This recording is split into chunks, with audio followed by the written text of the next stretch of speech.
My name is Sergeant Rick Schiff. I'm an 11-year veteran of the San Francisco Police Department.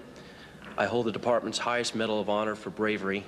That used to mean a lot more to me than it does now. What I'd like to talk to you about today is my now 7-year-old daughter. This is an identical twin. Her sister is now dead. Her sister, when she was 4 years old, Kristen, developed a highly malignant brain tumor that had spread throughout her spine and her brain.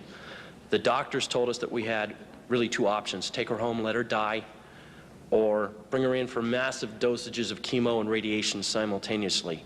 In either event, she was going to die. They were quite certain of that, and very quickly. Believing her only chance to be the standard route, we gave her the chemo and radiation. It burned her skull so bad she had second-degree burns and her hair never came back. To change her diapers, we had to wear rubber gloves because her urine was so toxic and it burned her. At the end of 6 months, miraculously, she survived the standard treatment, although there was a high expectation she wouldn't. She still had cancer. We were told, sorry, we've done everything we can. Now she's going to die, probably within a couple of months.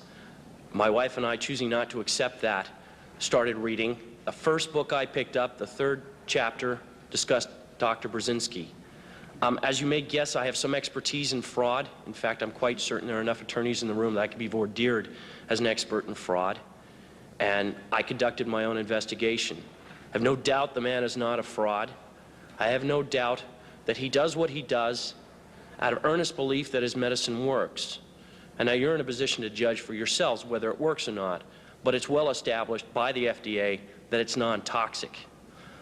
18 months later, we took my daughter off the anti-neoplastin. She had not died. She had no signs of tumor. She remained free for 18 months of cancer. Within a month, the cancer was widespread in her brain.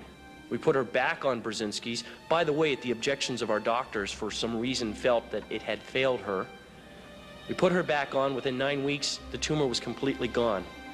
She died last July of neurological necrosis. Her brain fell apart from the radiation.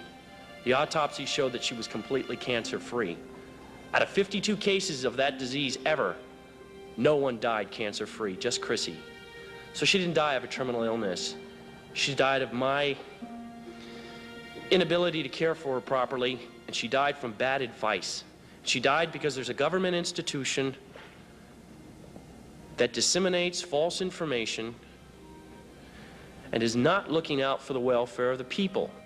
You know, ladies and gentlemen, I swore an oath 11 years ago, and I think most of us in this room swore it at one time or another, to uphold the Constitution.